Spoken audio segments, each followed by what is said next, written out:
Kayo na naman. Kayo na naman. Kayo na naman. Miss Chicana, sa dami-dami ng pwedeng pag-inumang lugar, bakit sa school pa kayo nag-shot-shot, ha? Ma'am, para daw sikat. Ayoko magmura. Ayoko magmura.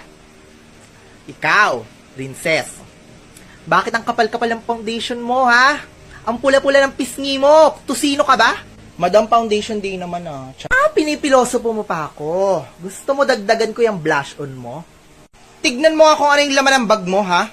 Laman ba yan ang bag ng estudyante? Hindi lang naman pa ako gumagamit yan, eh. Buong section kaya sa akin humihingi ng lip tint at saka pulbo kapag uwian. Tapos pag wala ako, sasabihan nila ako na malandi. Ikaw, sino daw yung inaabangan mo sa labas? Ma'am, sinabihan niya kasi ako nagpalaglag daw ako. Ba't ako magpapalaglag? Sanay nga ako maging mima, dami-dami kong nakshi dito sa school na to. Papalag. Basta gulera kayo! Ganyan ba tinuturusan niyo ng advisor ninyo, ha? Isa ka pa, Camille.